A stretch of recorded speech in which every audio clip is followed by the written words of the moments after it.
February 20, 2022, Russia declares an invasion of neighboring Ukraine. The entire world economy panics. There is much destruction in Ukraine by Russia, and governments condemn Putin and Russia as abusive tyrants and murderers. As a result, the US and Europe impose the toughest economic sanctions on Russia in modern history.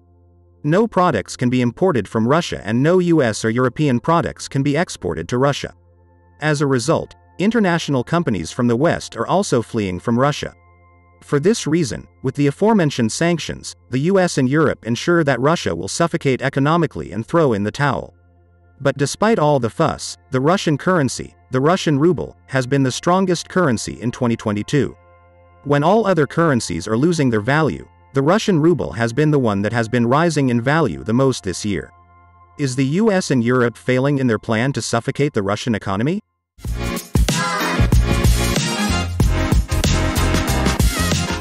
Hello and welcome to the Money Street. Well, it seems so. Apart from the fact that the Russian ruble is stronger now than it was before the war, its alliance with China is stronger than ever and its economy is still afloat. And it is here that the question arises, how is it possible that the Russian currency is stronger now in the middle of the war and with the strongest sanctions in history, because the Russian economy has not collapsed? Let's answer all these questions and analyze how the Russian economy has been doing during this war with Ukraine. How is it possible that the Russian ruble is stronger now in the middle of the war? In this chart you will be able to see the exchange of euros for Russian rubles. As you can see, before the war 1 euro was worth around 86 Russian rubles, and when the war broke out the Russian ruble plummeted. 1 euro was worth 145 Russian rubles. The same trend can be seen with the US dollar.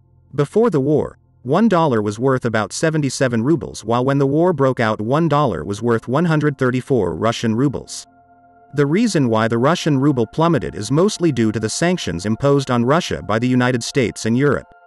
As I was explaining, these sanctions were the strongest that the US and Europe have ever imposed on a country. This was the West's strategy against Russia.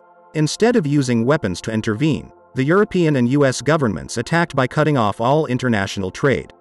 Absolutely no goods or services can be traded between the US and Europe, the only exception being gas and oil that the Russian oil company Gazprom sells to the European Union. In short, today, if a country does not have access to international trade, it will collapse. All countries freely exchange natural resources, cars, iPhones and even medicines, and if you do not have access to that international market your economy will slowly collapse, and it is very likely that the population itself will rebel against its leader. That is why we see here how the Russian ruble, weeks after Russia invaded Ukraine, plummeted against the euro and the dollar. As you may know, currencies are determined by supply and demand, and with sanctions so strong no one wanted to own Russian rubles and therefore their price plummeted. To use President Joe Biden's words, the ruble is now junk. But something very strange happened after that. The Russian ruble started to strengthen and in early July 2022 it reached its all-time high. For almost a decade 1 euro was worth about 55 Russian rubles and $1 was worth 53 Russian rubles. That exchange rate was much lower than before the war and today it remains at about those same levels. In simple words, the Russian ruble is the currency that has fared the best this year as it has strengthened in the midst of war and sanctions. So what are the explanations behind the strength of the Russian ruble? Well, as you may have noticed, absolutely everything is more expensive today than it was a year ago. The reason why everything is more expensive is because oil soared in the middle of the war. That's right. Russia is the second largest exporter of oil in the world, and it is the largest exporter of all kinds of natural resources. Russia is a vital element in international trade. Likewise, Ukraine is one of the largest exporters of food in the world. And now that the US and Europe have closed the door on Russia, there are many other countries that continue to buy these same products. India and China, for example, have never bought more Russian oil in their history, and Russia has given them a discount. In order to pay for such Russian natural resources, these countries have to exchange their currency to the Russian ruble, raising the demand for Russian rubles. Previously, Russia accepted payment in other currencies such as dollars or euros, but now Russia only accepts payment for the sale of its natural resources in Russian rubles. The second explanation is a very natural one. The Russians can no longer import anything from Europe and the US, so their imports plummeted. As their imports plummeted, they no longer buy all kinds of things from the world using Russian rubles.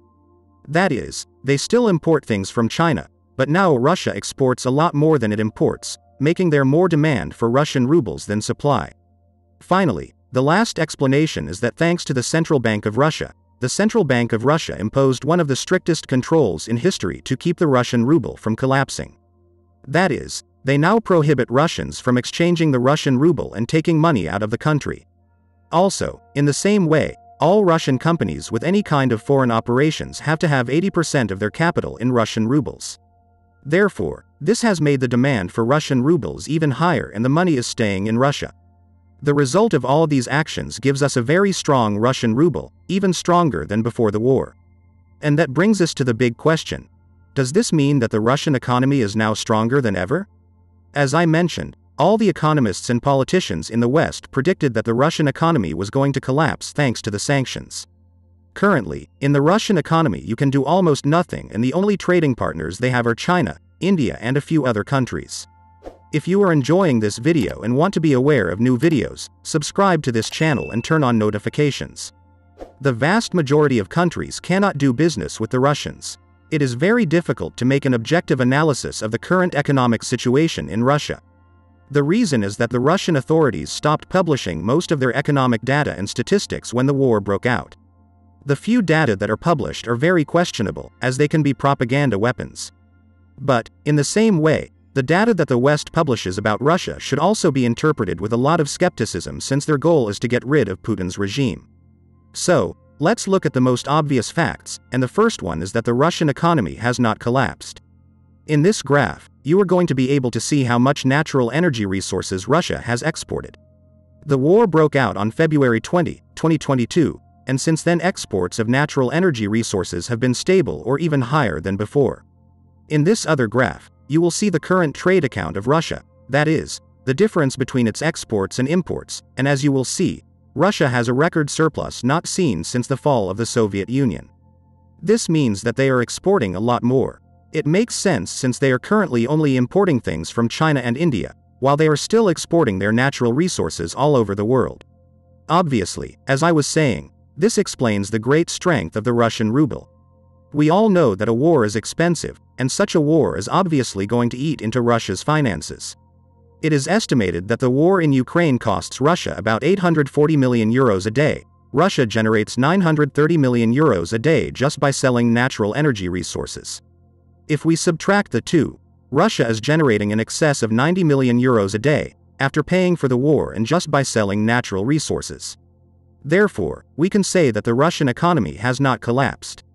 But on the other side of the coin, on the Russian economy there are negative consequences of sanctions. First, since the beginning of the war, inflation in Russia has skyrocketed, reaching a record 18%. And while this is worrisome, remember that Europe and the US are also seeing inflation ranging from 7 to 10%. Although, it is difficult to see whether the Russian economy is in recession or even depression, all we know is that the West has different predictions. The International Monetary Fund predicts a 6% Russian recession this year.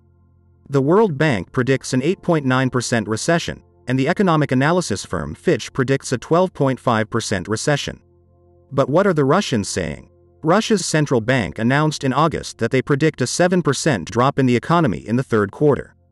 As a conclusion, it is obvious that the Russian economy is going to have a severe recession in 2022, but it is not going to collapse as planned by the US and European governments. What does this mean? A victory for Russia in the economic war imposed on it by the US and Europe? I would like to hear your opinion on the subject. Let me know your answer in the comments. If you like the content that we are creating, you can support us by buying a coffee for us. With this, you will be contributing a lot to our work, and we will be able to increase our content. You will find the link in the description. Thanks for watching The Money Street, and don't forget to click the subscribe button for more financial videos.